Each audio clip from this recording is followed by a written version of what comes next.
Hello, I'm Sayeeda, Baroness Warsi. I'm a member of the House of Lords.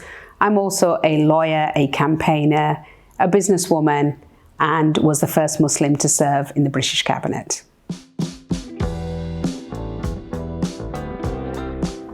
Politics is a tough place. It can be a lonely place. It's not a place where you're often appreciated or even valued, but it is the place where you can make the world a better place. And that's why I choose to be in politics, so that my children don't have to be. I want to make sure that we leave behind a world better than the one that we inherited. And for me, in my early 30s, I decided that I no longer wanted to just be a campaigner. I wanted to sit at the table where the decisions were made. And that's why I took a decision to enter politics. I was born and raised in the north of England. I come from a working class family. My parents migrated here from South Asia, and I was born into an all-female family. And all of those things shaped me in many ways. And so in many ways, I was fighting for equal worth and equal value from the day that I was born. And that's why things like diversity, equality, and inclusion really matter to me. It's about saying that people from all backgrounds not only have the right to sit at the table, but also have a right to be heard, that all those experiences are what make governments and organizations and institutions better. Diversity, not just of background, but diversity of thought, are critical elements in making the most robust decisions.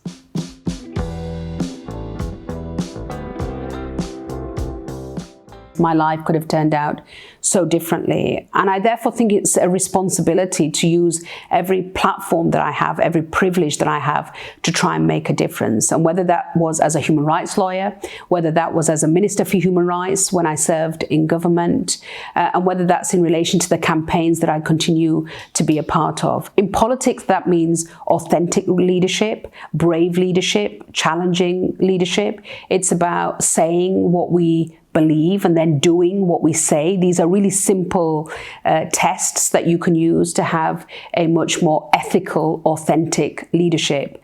But in the charitable sector, it's also about genuinely making a difference. It's not just about making the case for difference. It's about getting your hands dirty and doing and making that difference. And so for me, nearly 20 years ago, I set up a women's empowerment charity in rural Punjab. The Sayeeda Foundation has now had over 30,000 women go through an economic empowerment program.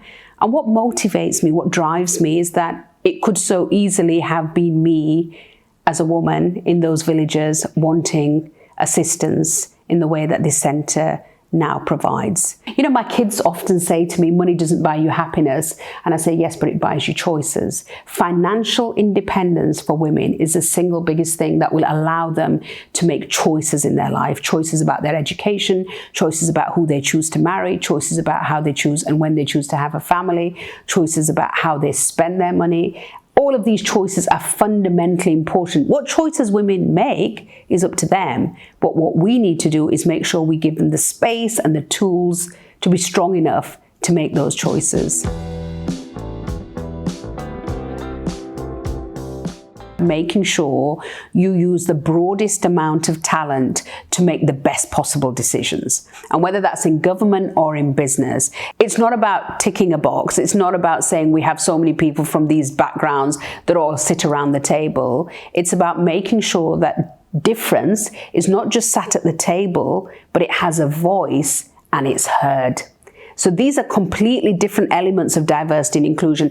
Often you will say, well, our board has so many women and so many people from ethnic minority backgrounds, but are those voices genuinely being heard?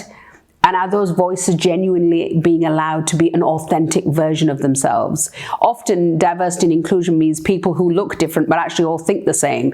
People who look different but actually all speak the same. That's not diversity. So diversity has to be diversity of thought, as well as obvious, visible diversity. And it's also got to be about inclusion. So it's not just got to be about having people at the table. It's about making sure those people have a voice and that those people are heard and heard as the most authentic version of themselves. We live in a super diverse world. so many of us come from so many different backgrounds. We have so many different identities. I'm often asked the question, are you British first or are you Muslim first? And I always say I'm Yorkshire before both, right? My tribe from the north of England actually is probably what shapes my personality the most.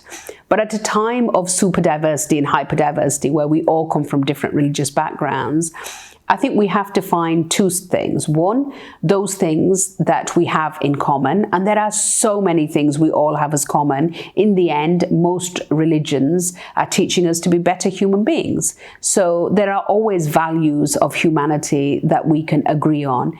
But I also think that we don't just need to tolerate each other, we need to celebrate our differences. What makes life exciting is that we all come at things from a slightly different perspective. And so I think having frank conversations, learning to disagree agreeably, learning to understand that we will see things differently, but that doesn't make one thing wrong and something else right. And feeling that at the end of it, even when we do disagree, and we will disagree, that we have to be comfortable enough to accept each other's versions of ourselves. I think we're living through a moment of huge change. If you go back to the end of the Cold War, when everything seemed to be heading in the direction of finding ways in which we collaborated more, worked together more, had a clear sense of the direction of travel, where a pursuit of liberal values was considered to be the way forward, a support for democracy and the rule of law. These very fundamentals which we took for granted and assumed that was the only direction of travel are being challenged in all sorts of spaces, including in the Western world. We've seen that in the US, we've seen it across Europe, we've seen the rise of populist politics. It almost seems that the more we have learned about each other, the more we have found to disagree. And I think at these moments, we have to go back to what we consider to be universal human rights. There was a reason why we brought in universal declarations of human rights, conventions on human rights, international rules-based orders, institutions like the United Nations. These were put in place because of the horrors of the First and the Second World War, where we felt that we needed a place, a space where these matters could be discussed, and that never again would we find ourselves in the kind of killing fields that we found ourselves in the Second World War. But these very fundamentals are now being challenged. And that's why I think it is important for us to continue to remind ourselves of when history got it wrong, of why we put safeguards in place, and why we must protect those safeguards, even when it feels like, from a personal perspective, they would work against us. Because these fundamental rights, in the end, are what will ensure that we remain committed to a rules-based order and a minimum level of international behaviour. For me, ethical leadership in business is really important. The way in which you engage with your suppliers, the way in which you engage with your customers, the way in which sales is honest. And I think in the end, ethical leadership within business pays dividends, because that's what builds your brand. That's what builds your reputation. And it has a read across to politics. I always say to young leaders coming into politics, why are you doing this? Politics is not an easy space. It can be quite a lonely space. It can be quite a brutal space. So if you're entering politics, you have to be very, very clear about why you're entering this space and what you're wanting to change. And I always say you should have a passion that burns so deep inside your stomach for change, because that is the fire that will sustain you through the difficult times. It's not a career choice. It's not a lifestyle choice. People should not choose politics for either of those. People should choose politics because they see it as one of the most powerful platforms for change. And in politics, I think you have to do a number of things. One, like I said, work out why you're in politics and make sure that every single day you focus on that change. Secondly, time limit yourself. It's not, I will stay in this forever. It's about saying, within what time period do I want to make this change, and how do I make sure that I stick to these timeframes. It's about being very honest about what your beliefs are and then making sure you follow through on your beliefs. Say what you believe and then do what you say. They're really simple statements, but they do help to shape your politics. And then also remember that long after politics has come and gone, you have to be able to live with yourself.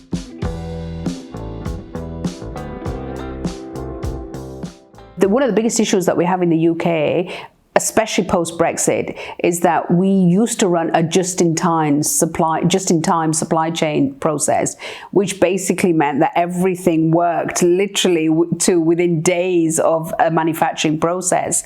And what Brexit and subsequently COVID has done is that it has created an incredibly challenging environment for businesses who are having to plan far ahead of what they have ever planned in the past to ensure that the manufacturing process works, but also tying up huge amounts of capital at a time when often they're being squeezed on their profits to ensure that they continue to process and manufacture and supply. So there is a real issue in relation to supply chain. If the United Kingdom are going to remain competitive in terms of manufacturing and productivity in the United Kingdom, these are challenges we are going to have to resolve to ensure that we don't end up becoming a slow, sluggish manufacturing country, because that's not the way in which we've operated in the past.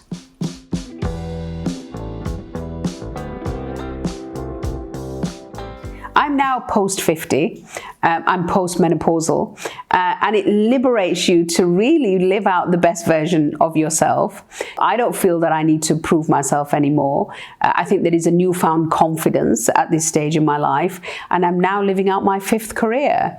And I think, originally from my legal career to my business career to my political career to my charitable career, I can now bring all of that and enjoy it. And so TV and stand-up has been a great outlet for me to be the most authentic and outspoken version of myself.